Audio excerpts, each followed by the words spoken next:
Hey everybody, this is Benekant, aka Mistress Inked, with another wonderful YouTube video.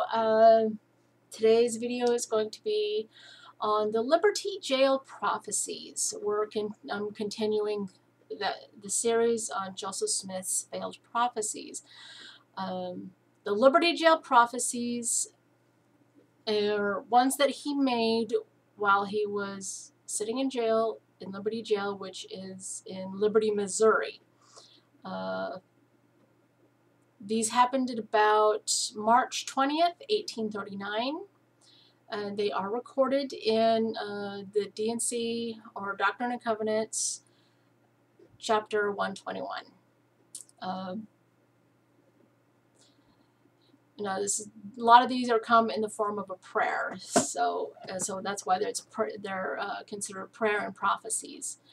The reason why, I'll back up just like 2 seconds. The reason why he was in jail is because he was awaiting trial.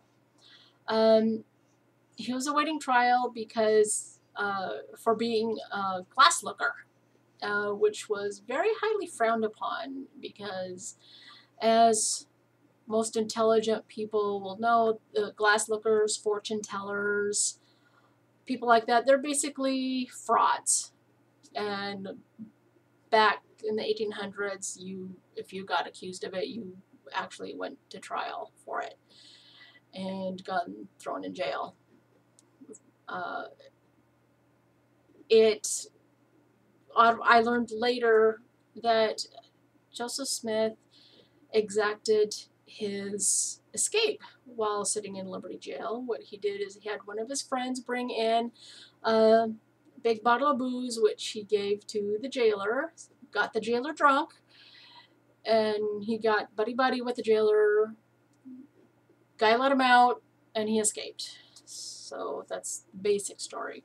There's a lot more to it, but I won't go into it. I'll talk about all the prophecies, and then I will talk about the fulfillment. There are several that he did make while in Liberty Jail. Probably didn't have much else to do. But he prophesied that he, Joseph Smith, will be avenged of his enemies by the sword. Now that is found in verse 5 of, like I said, D&C 121. And it's phrased as a prayer, but God had promised Joseph Smith that his prayers would be answered. He need only ask. The reference for him just asking and God answering is in Doctrine and Covenants, chapter 29, verse 6. His friends, Joseph Smith's friends, will not charge him with transgressions. That's found in verse 10. The hopes of those who charge him with transgression will have their hope blasted. That's in verse 11. God will change the times and seasons. I don't know what that means. That's verse 12. Joseph Smith's enemies will be taken in their own craftiness. That too is in verse 12. Not many years hence, his enemies, or Joseph Smith's enemies, and their posterity shall be swept from under heaven, saith God. Not one of them is left to stand by the wall. That is in verse 15.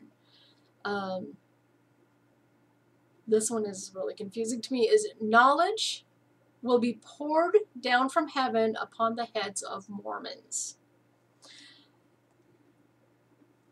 I don't know how to interpret that, but I'm leaving that open. Now for the fulfillment. Absolutely not one of these prophecies ever came to pass. Joseph Smith's enemies were not destroyed by the sword. Rather, the Mormons were successfully driven out of Missouri. His friends did charge him with transgressions within a few years, and those charges, which are found in the Nauvoo Expositor. You can get a copy from the Utah Lighthouse Ministry. There is a converted house that's turned into a bookstore, and you can get a copy, and they're free. And I'll get information and put that in the description. Anyway, going back to the fulfillment or non-fulfillment of the prophecies, resulted directly in his arrest and destruction as his enemies wished. God did not change the times and seasons. I don't know what that means, but he hasn't. It's, you know, summer's still summer, spring is still spring, all that. In general, the enemies of the Mormons achieved their goal of driving the Mormons out and destroying Joseph Smith, or Joseph Smith's quote-unquote good name. It really wasn't a good name, but he was a scumbag.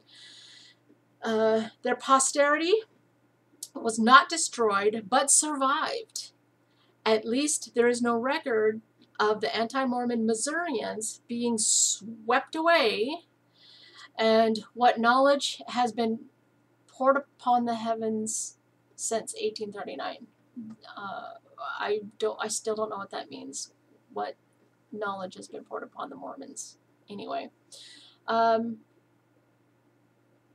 one might wonder why Joseph Smith spent so long in prison, because he's been in and out of jail. I mean, the court records show he's been in jail many times, not just a couple, three. It's many. Now, according to the Book of Mormon, in Mormon chapter 8, verse 24, it says, "Faith can make prison walls tumble." There's a lot of people in prison and in jails that have faith, and the walls of the jails are still standing, and prisons still standing. So I don't know what the hell they're talking about, but yeah, faith doesn't do jack shit. Anyway, but that's pretty much the Liberty Jail prophecies. Like I said, this is the Mormon Expositor. This is a copy of it. This isn't one of the originals, so obviously. The Utah Lighthouse Ministry has those, and I suggest checking them out if you're ever in Utah, in Salt Lake City area. It's, I'll put all the info down below like I usually do. So, this is a short video, I know. It's about 9 minutes long, so, but there you have it. Joseph Smith's failed prophecies from the Liberty Jail. So I hope you enjoyed it. If, like I always say, if you have any questions, comments, anything intelligent to say, please feel free. If you have any disputes, just be intelligent about it. Be grown up about it. There's no need to be hateful. There's no need to call names. I mean,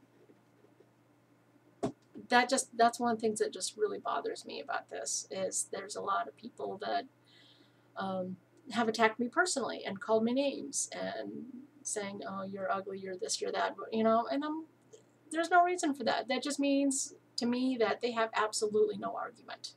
None whatsoever. But oh well. That's it for now. I will say goodbye. I love you. You have a great day.